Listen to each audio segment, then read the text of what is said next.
Hello, fellow fiber artists. Welcome back into the studio for lesson 3.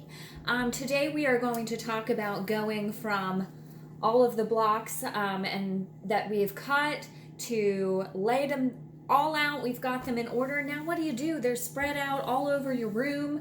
They're taking up space. You can't walk. We've got to get them up off of the floor and sewn together and get into our blanket top. So that's what we're going to discuss today. You will need pins and perhaps something to mark your rows with, which I will discuss in a little bit more detail in a few minutes when we get to picking everything up. So we are going to go, like I said, from these loosey-goosey blocks everywhere. I'll show you how we pick them up into tiny little rows and my tips and tricks for what I recommend for doing for that. All the way to, the goal, the blanket top all put together, and how we get here so that we can get it finished to its cuddly goodness. We're about halfway through, so grab a cup of something delicious and get ready to join me for the next set of directions. You'll need your sewing machine and just a little time, because it's going to take you a little time to sew. So maybe put on a nice podcast or your favorite record and get ready to have some fun. Okay, so here we are. We've gone from a bunch of random blocks to everything all laid out into our rows. We've taken time to space the fabrics out and think about their placement and getting an even distribution of blues in one area and all of the parchment colors, our blacks that are really dark, that really concentrate our attention, as well as the navy blues. We've added in a nice selection and mix of everything, and we've organized it into rows. Okay, so now where do you go from here? You have it lovely. Perhaps you don't lay on yours and mess them all up. I've used all of the colors that we spoke about. I did end up adding in a little bit of a brighter blue because I felt like I needed a little pop of something different. So I did find another print using the same principles that we discussed in lesson 1 and just adding in a little bit of a brighter blue to go with my softer and my darker tones. So that might be something to consider, and don't be afraid to just continuously mix it up while you work. It's perfectly fine to adjust as you go, and I think that is so much of being an artist is just rolling with the punches and letting the piece talk to you and kind of continually adjusting to it. Okay, so now what do we need to do? Let me get you over here so that you can see up close. Okay, for your benefit, I've done a little asynchronous sewing so that you can see how much you actually lose when you're putting your rows together, how much that seam allowance of 1/4 inch of each piece, so that's a 1/2 inch on each time we join a block going down the row, and why it takes so much space to lay out everything next to one another. So definitely be prepared to leave yourself a large amount of either floor or wall space to prep your quilt and design your layout, but you'll lose all of that, which ends up being about a block, about a full block. So that was 5.5 inches. It's, give or take about a full block's worth. But to get started, to get these up off of the floor and into the rows, I like to mark each row as I go. So here I have a little pony bead with a letter on it. You could also use numbers if you have those. I slide it onto the end of the pin, and then I mark my first square. You could also use little post-it flags, anything that will help you kind of keep track of your row as you go. And then what I do is simply, to get them up off of the floor and over to my sewing machine, I just stack them one on top of the other, flipping right sides together. So my first block is actually on the bottom and my second block is on the top, and then I keep going. So now my 4th block is on top of my 3rd block, right sides together. This is the edge I care to line up. That's what I'm going to sew on. And then I put my top row, leaving about a 1/2 inch so that they are staggered as I work my way down. And I know this is my first set of blocks. It also helps because it has the pin, but it's much easier to do that when you have some fabrics that have a direction. So like the text, you want that to be right side up. This piece doesn't have many directional fabrics at all. Maybe, you know, just the map, the geometry print, and some of the text prints. I would want to make sure they're all facing the same direction, but and that way it will keep my blocks in order, and you will find it to be easier, especially if it's the first time making the quilt, to use directional things so that you can look at it as you go and make sure that they're staying in their proper order, because you'll know when you go to line it up, if you open it up and it's upside down or backward, that you've messed up your placement, and you may want to lay it back out and check it. But you know, I'm not so concerned, and if I get off every once in a while, it's typically not a big deal. But you know, you want to try to keep it as organized as possible, so I do that. And then when I go to sew, I will know that I'm feeding it through the machine this way, and when I open it up, the block that's on top has to go with the block that's on the bottom in the next unit, okay? So these two need to go together. So it's always the top on the block goes with the top, or the block on the bottom, okay? And that's how I keep it in my mind as I'm working across, so that they stay in the right order. And you just stack it all up, and then I carry it over to my machine and I sew it all together.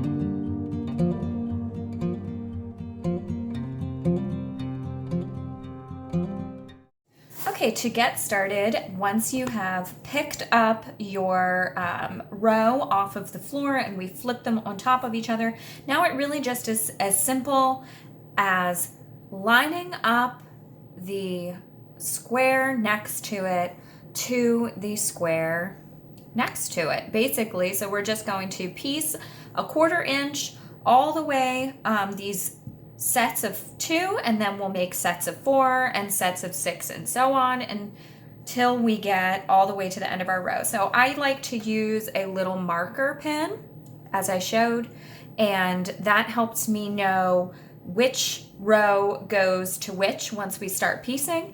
And then if you have a directional fabric, that can help you to keep everything lined up. Unfortunately, I don't have very many directional fabrics in this, so making sure that I don't switch them as I'm sewing may be a little complicated, but it shouldn't matter too much. And if you have a little bit of placement issues, it's usually not the end of the world. We are just trying to keep the patterns spaced out. So I'm simply going to line up the top corner of each, and here's where you could add pins if you're a pinner, but I'm not going to do that. And then I will just sew a 1/4 inch down this row and so on, and then I will open them up and I will join the next bit together, a 1/4 inch with all of the right sides facing together until I have a completed row. So to the sewing machine, and I'm just going to use the marker on my machine. Most machines have a foot that has a marker.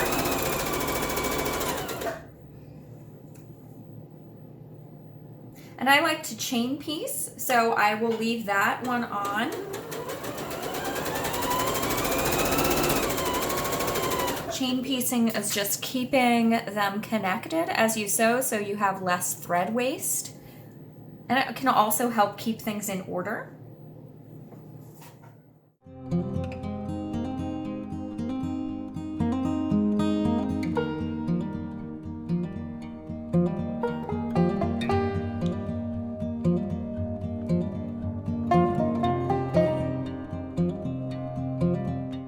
Now I'll come back to my beginning set, and I'm just going to cut them from the ones next to them.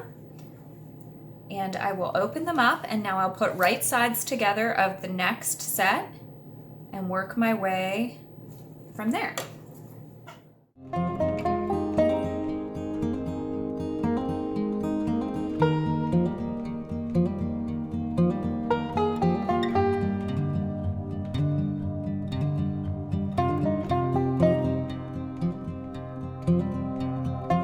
And once I get to my last pair, I don't have a match, so I'll set it aside until I get to the end.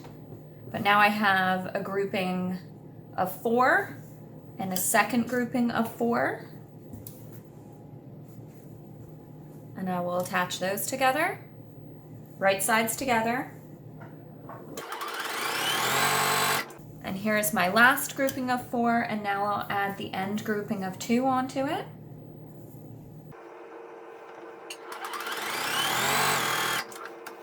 And now all that's left is to join both sets together. And here's where I can kind of check directional.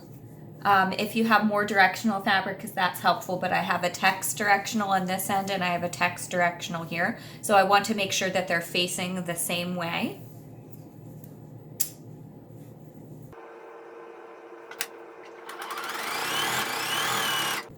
And that's it. Row 1 complete. I will take it over to my ironing table, and I prefer to press my seams open, or you can alternate going, I choose to go away from my marker pin and then toward my marker pin on the alternate row, or you can just press open and avoid all of that. So that's what I'm going to do, and then I'll set this one aside until I get my other rows put together, and then I'll show you how we join all of those up.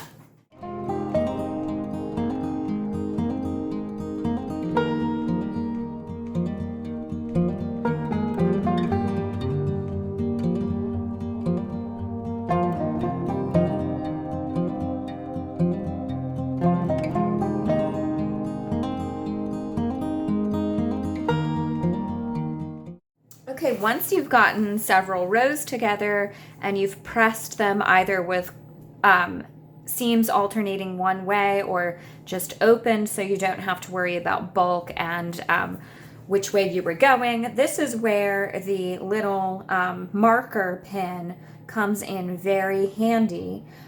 These are just little pony beads that I found, and I have them on the end of a pin, but I think I would like to make some where they are glued in place, and maybe that's something to consider selling in my Etsy shop in the future. But for yourself, any bead, or you can use just like a little piece of paper, a little maybe little post-it flags, anything that marks the row, and it will help you keep them in order since you took all of the time laying them out and working on placement of fabrics. It would be a shame to mess them up at the end. So staying organized and marking your rows really helps. Okay, so then all we have to do basically is line them up with the preceding row. So I have my B row and my C row, and all I need to do is lay them out. Ideally you'd have a little bit bigger of a space, but just for the sake of not moving my camera 1,000 times around the room, I'll just show you in this small section. But I would lay them all out, and then you'll just simply flip one row on top of the other so that right sides are together again. And then I am going to pin this time just to make sure that I get each little seam lined up as perfectly as I can. And that's what makes your grid really, really nice, going all of the way down, and it keeps your rows aligned because things will shift as you go. So this is definitely a point where I recommend pinning. So get your jar of pins and just go ahead and line up that little seam where they meet, and I just pop a pin back here where I don't have to worry about taking it out as I sew, but that holds them together. And then you just go down the entire row doing the same thing. And you can pull ever so slightly a little bit to get them to line up if you need to. I mean, you wouldn't want to stretch your fabric to make it work. Sometime you may find that you just need to have a seam that's ever so slightly not perfectly lined, and that's fine because we're not machines, we're human beings and we're making art, so it's going to have a little bit of imperfection, and that's what makes it, you know, perfect in its imperfection, right?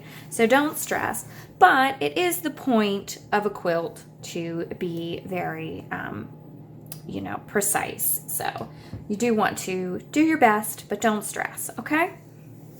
And so I'm just going to continue down this row and I'll sew it all together, and then I can add additional rows to the top and the bottom as I work. So I have the A row to do yet. And then that's really all you do the entire way down. It's the same thing over and over again until you get to your bottom row. And I would press again the seam between them open. And I like to press as I go. Some people press all the way at the end. That's totally up to you. But for me, I find it to be a little bit more satisfying to press as I go, because then I'm seeing the nice crisp appearance as I work, and it's more gratifying. But it's whatever is best for you, or however you feel your time is used best. Of course, I spend more time at my iron going back and forth in between things, but that's just a personal preference. And so it will be the same 1/4 inch seam, and I do back stitch at the beginning and end of each of my row. I don't really do that when I'm just doing the blocks, because they will be locked in place here as I sew across, and it just, you know, it doesn't seem to be necessary, but that's also personal preference. And I would generally do many of these in a row, get a whole bunch of groups together the same way that I do when I'm working through my my rows. I would get a whole bunch, or working through my columns and piecing the rows together. Then when I'm piecing each row again into the one next to it, I would generally run a bunch of groupings at the same time so that I can chain piece a large portion of them as I go. And that, again, is just the way that I like to work, so that it comes together. It feels like it's coming together very quickly. So now I just got to get it on the machine and do my 1/4 inch seam, and then we will be good.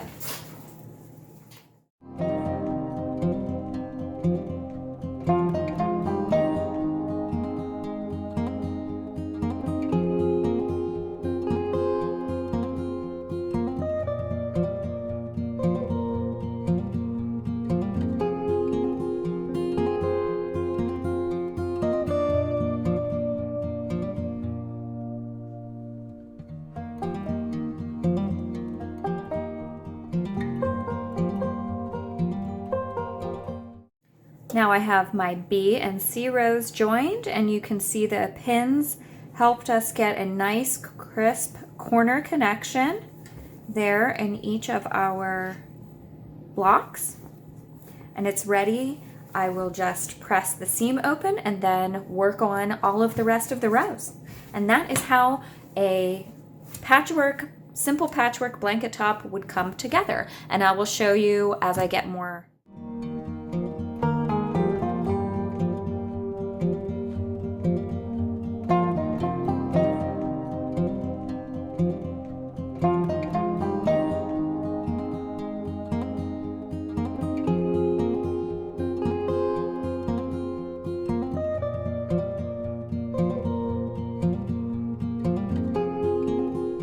To complete the blanket top, I sew roughly into about thirds, and then I piece the overall thirds together to the final top. You can see all seams have been pressed open in those sections, and then I just line them up the same way I would a row. It just is a little bit more manageable in these size chunks. And once you have that completed, we are ready to move on to the next lesson. Don't forget to like and subscribe for more. You can also check the LaRue de Fleur blog.